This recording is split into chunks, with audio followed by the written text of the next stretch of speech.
নমস্কার বন্ধুরা, issue story স্টুডিওতে আপনাদের স্বাগত জানাচ্ছি।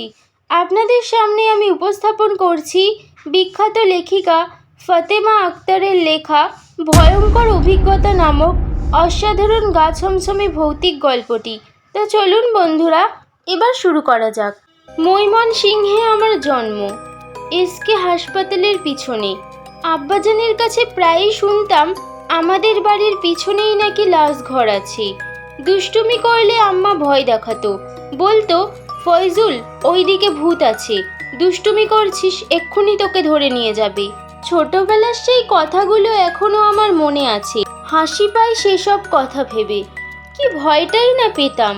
আম্মার পিছনে লুকিয়ে থাকতাম, আর এখন ওই লাশ ঘরের পেছনেই আমরা আড্ডা মারি।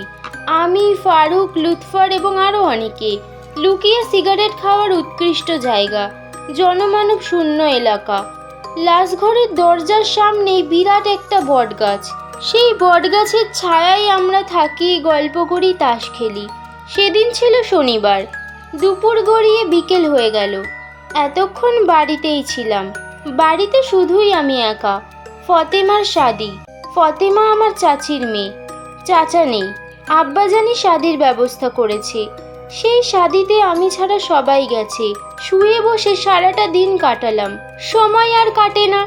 ফারুক, লুৎফরের আসার সময় এখনো হয়নি। লুঙ্গির উপর জামা গলিয়ে ঘর থেকে বেরিয়ে এলাম। একটা সিগারেট ধরিয়ে গুটি গুটি পায়ে উপস্থিত হলাম বটগাছের নিচে। পড়ন্ত বেলা, চারিদিকে অন্ধকার নেমে আসছে। এই জায়গাটার অন্ধকার যেন একটু তাড়াতাড়িই নেমে আসে। লাশঘরের সামনে একটা খাটিয়ায় মৃতদেহ। দেখেই বুঝলাম হিন্দু বাড়ির কেউ মরেছে। গলাটা বাড়িয়ে দেখলাম, মাঝবয়সী একটা লোক। দেখে মনে হলো ঘুমিয়ে আছে।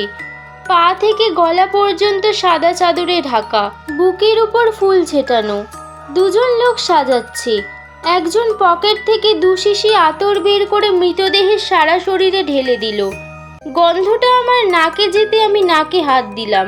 এই গন্ধটা আমি একদম পছন্দ করতে পারি না। মৃতদেহের মাথার সামনে আর পায়ের কাছে ধূপ ধরিয়ে আমার দিকে এক পলক দেখে লোক দুটো মৃতদেহ রেখে চলে গেল। আমি অন্যমনস্ক হয়ে পড়েছিলাম। অন্ধকার ঝাঁঝিয়ে নেমে আসছে। হঠাৎ করে আমার চোখ গেল মৃতদেহের দিকে। চমকে উঠলাম। সারা শরীরে ঠান্ডা স্রোত বয়ে গেল। দেখলাম মৃতদেহের মাথার কাছে দাউ দাউ করে আগুন জ্বলছে। আমি চোখ বন্ধ করে নিলাম। আমার আর কিছু মনে নেই। যখন আমার জ্ঞান ফিরল, তখন দেখি আমি আমার ঘরে শুয়ে আছি।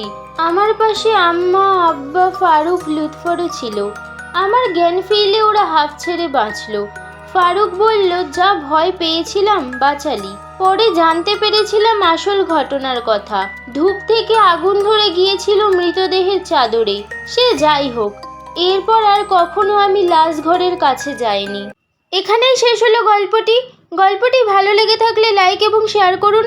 এরকম আরও অনেক গা ছমছমে ভৌতিক গল্প শুনতে হলে চ্যানেলটিকে সাবস্ক্রাইব করুন এবং নিজের মতামত কমেন্ট সেকশনে জানাতে ভুলবেন না।